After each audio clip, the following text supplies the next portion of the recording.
foi lá, viu que existia vida além daquela penumbra e volta para dizer da necessidade de a gente estender os horizontes. Então, essa complexidade, a escola ainda não alcançou. Eu devo muito a isso. Tenho 35 anos dentro de escola e não consegui mudar essa visão, porque é cultural. O professor não alcança, porque o banco acadêmico pouco falou de literatura. Pouco se falou da literatura infantil. Pouco se falou da literatura clássica. A gente sequer sabe que toda a Grécia, com a formação acadêmica ali em Atenas, ela era baseada nos contos, por exemplo, de Homero, que eram poemas, com rimas, com contagem de versos. Sabe para quê? Porque era para ser cantado para as crianças. Então, escrever para a criança também é um compromisso de conhecimento de registros simbólico, topológico, literário, alegórico, ético. Não é brincadeira, não. Eu me orgulho muito de ter um romance adulto lá em casa, que até dou umas gargalhadas quando vou ler, porque eu me vejo nessa narrativa e vejo muitas coisas absurdas dos adultos. E eu acho que a criança não tem acesso porque o adulto não teve ainda essa cultura. A gente vive numa escola moderna. Todo aluno hoje tem um tablet, um smartphone, um iPad, mas a gente sequer sabe utilizar isso. Sabe por quê? Porque nenhuma tecnologia é capaz de fazer alguma coisa sem por trás não ter quem direcione um projeto. Até para a gente fazer um videogame para o aluno, eu tenho que me basear, por exemplo, se eu vou me basear nos gregos, eu tenho que ter leitura. Então, falta essa tecnologia um repertório melhor para oferecer como meio, nunca como fim, o saber. Então, eu me orgulho muito do Gabriel Garcia Marques ter terminado escrevendo para criança.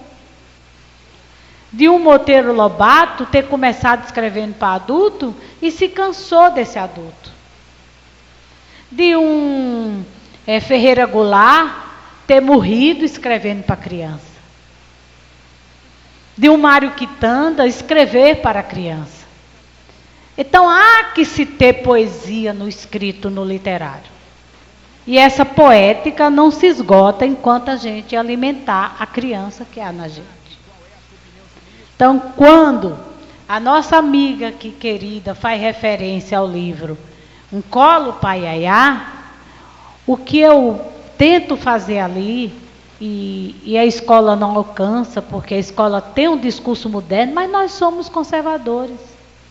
A escola é com muros altos, as crianças, as melhores escolas, as crianças entram em silêncio, formam fila, dão a mão, faz a cordinha. Tudo isso é postura tradicional. O toque na escola, para mim, é o mais tradicional que tem. E é esquiniano ainda, porque quando toca, da universidade até o ensino infantil sai. Não tem professor que segure na hora do toque. O toque é mais valioso do que a palavra. Isso desde a minha infância. Tocou, eu morava de frente ao grupo escolar, eu já sabia que minha irmã ia chegar e era hora de eu ir. Muitas vezes a gente até trocava a blusa de farda pela a questão social da família. Às vezes só tinha 2 blusas e uma estava suja, eu ia com a da irmã. Ou então a minha ficava curta, eu ficava esperando a dela. Muitas vezes os sapatos. Essa história da escola não acessibilizar, dar acesso ao livro, porque sequer a escola sabe que o livro é um objeto de prazer, que deve ser manuseado, que deve ter o mesmo papel na sociedade que tem a música. Eu disse muito isso, Zé de Castro estiver aí, ele vai se lembrar. Tá ali? Tá não? Meu Deus. Eu digo assim, quando eu vejo o carro do Cuscuz passando, cantando aquelas músicas, e não é de qualidade não, como diz Milton Nascimento, né? Está se fazendo muito xixi no Brasil e chamando de Rio Amazonas. Então tem muita música ruim, gente. Me desculpe quem gostar. Mas mesmo a música ruim, quando toca no carro do Cuscuz, lá na frente de casa, eu digo, ai, se fosse um poema de Teresa, ai, se fosse um poema de Jânia, de Andrade, João Andrade, e de Ivan, e eu me lembro de todos vocês, eu ia parar e dizer, de quem será esse? Mundo, velho mundo, se eu me chamasse Raimundo, não era rima, era só poesia, ou não era solução. Mundo, velho mundo, se eu me chamasse Raimundo, não era solução, era só rima, Raimundo com mundo. Ah, se eu ouvisse isso, eu ia dizer, poxa, isso é Drummond. E se eu ouvisse no carro do Cuscuz alguém parando de 6 horas, perto da minha casa, hoje vai até pamonha, vai essas coisas todas, bem nordestina. Aí eu ouvisse alguém dizer assim, meu filho, termina o dia, a primeira estrela brilha, procura a tua cartilha e reza a Ave Maria. O gado volta aos currais, o sino toca na igreja, pede a Deus que te proteja e que dê vida a teus pais. Na hora das Ave Maria, agora venha comprar o cuscuz. Juro que eu ia.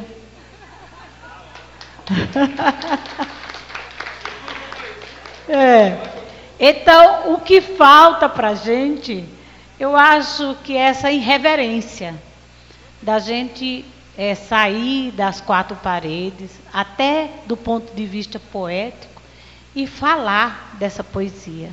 Levantar onde tiver e dizer um poema.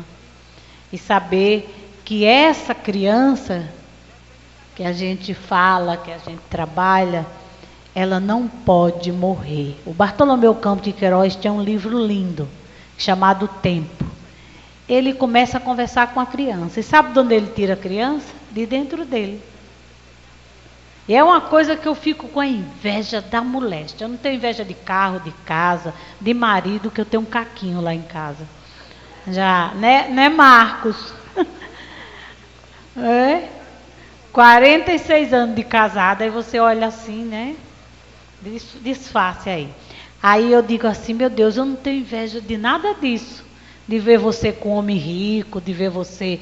Mas eu tenho uma inveja danada quando eu vejo exatamente essa capacidade literária. E o Bartolomeu tira de dentro dele, cadê a Angélica? Tira de dentro dele uma criança, não é o Tempo aquele livro? E sabe que eu descubro só no final que é ele mesmo? Ele tira a criança e a criança vai entrevistar, viu, Eduardo Gosso? Aí vai dizer, mas você não tinha esse rosto. O que aconteceu com seu rosto? Por quê? Por que meu rosto está diferente? E o menino diz mais ou menos assim, ele tem uns arranhões assim. Aí ele disse, não, são carícias. O tempo foi me fazendo carícias. Ó a poesia nas minhas rugas. O povo chama de pé de galinha, ele dizendo para a criança. Mas isso aí é o tempo me acariciando. As carícias são tão profundas que abrem esses sulcos no rosto. Aí vai conversando. Por que suas pernas já não são tão ágeis? Porque eu já corri tanto, já empurrei tanto você na jornada. Salve José de Castro e Poemares. Então, você continua já, viu, amiga? eu estou terminando, fechando essa pergunta que Zé de Carlos chegou e eu fico extremamente constrangida de falar na frente dele. Essa Lisete é maravilhosa.